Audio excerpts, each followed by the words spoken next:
जय श्री कृष्ण। आज फिर इस परमार्थ पथ की वार्ता में आपको ये बताना चाहता हूँ कि जीवन का एक हिसाब किताब बनाना चाहिए, बेहिसाब नहीं जीना चाहिए। जीवन का टाइम टेबल भी एक बनाना चाहिए, कोशिश करके कि ठीक समय से उठना, ठीक समय पे सोना। जिसका टाइम टेबल ठीक नहीं होगा उसके जीवन में स्थिरता नहीं आ सकती। वो बातों के लच्छे वो चाहे जितना बढ़िया छांट लेवे, वो तो दलाल होता है, कोई चाटुकार होता है, उसको बड़ी मीठी मीठी बातें करना आता है। उनसे कोई स्थिरता थोड़ी आने वाली है। इसलिए टाइम टेबल ठीक करना चाहिए, जीवन का हिसाब किताब ठीक करना, समय से सोना और समय से उठना। तब हमारी बुद्धि एक्यूरेट काम करेगी। जब हमारा सोना ही जगना नहीं, आहार विहार मेरा ठीक होना चाहिए, समय से खा लेना। आहार विहार में भी क्या खाना क्या नहीं खाना, रजोगुणी तमोगुणी सतोगुणी 3 प्रकार का भोजन होता है। दाल रोटी खाना चाहिए, सात्विक भोजन, ज़्यादा मिर्च मसाले वाला नहीं खाना चाहिए। ज़्यादा रजोगुणी तमोगुणी भोजन करोगे तो भी बुद्धि तुम्हारी सतोगुणी नहीं बन पाएगी। ईश्वर के विषय में विचार करने के लिए सतोगुणी बुद्धि की आवश्यकता होती है। तो तुम्हारा खान पान भी ठीक होना चाहिए। आहार शुद्धि, सत्व शुद्धि।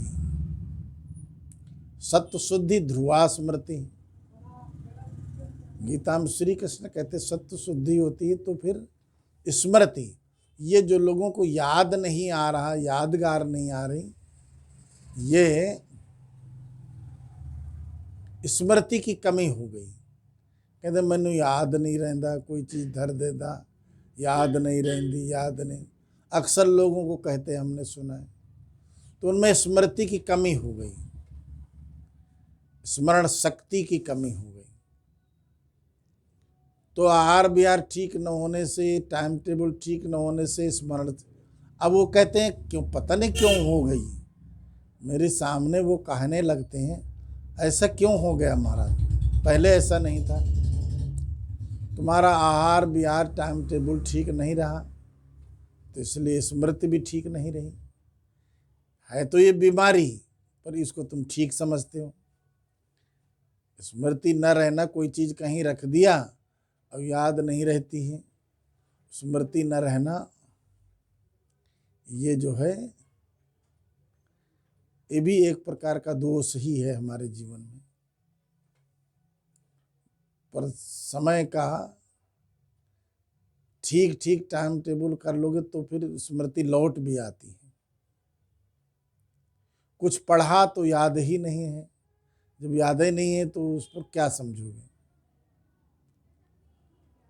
तो मैं इसलिए ये सब बता रहा हूँ कि जीवन को ठीक करने के लिए जीवन का रूटीन ठीक करना पड़ेगा। और उसके बाद कुछ समय ऐसा भी रखना चाहिए दिन भर में, कोई शास्त्र ग्रंथ घर में पढ़ना, कोई नहीं सुनने वाला है तो भी पढ़ना, पढ़ करके तब सोना।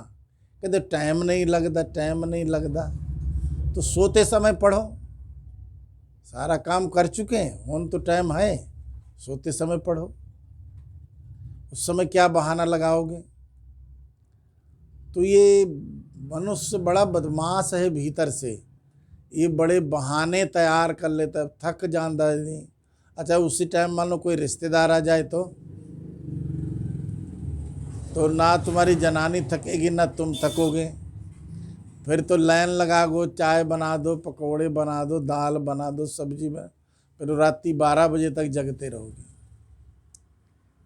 तो वैसे कोई ग्रंथ पढ़ने के लिए कहाँ गया था तो कहते थक गया जी, मैं थक गया। तो ये मन के बहाने हैं, ये मन को समझना सीखो, मन को पकड़ना सीखो कि ये अच्छे रास्ते से मुझे कब अलग करता है। ये सब जीने की कला है। ये जिंदगी का जिसको तरीका नहीं आया जीने का, उसको जानते हो क्या होगा? उसको बाद में पछताना पड़ता है, उसको बाद में रोना पड़ता है कि जो मैं करना चाहिए था वो नहीं किया। सब कुछ कर लिया लेकिन जो करना चाहिए था वो नहीं किया। इसलिए पछताना अगर जीवन में किसी के आता है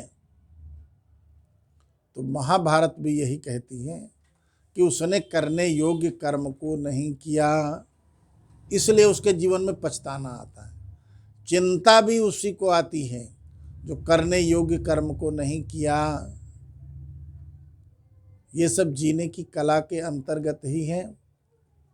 पिछले वाले परमार्थ पथ की चर्चा में भी हमने सुनाया और बाकी इसमें भी सुना दिया है, आगे भी सुनाता रहूँगा मैं। ये लगातार अभी चलता रहेगा काफ़ी दिन, तो आप लोग सुनिए, समझिए। कोई संपर्क करने की इच्छा है तो भी कीजिए। यहीं अपनी वाणी को अब मैं विराम देता हूँ। जय श्री कृष्ण।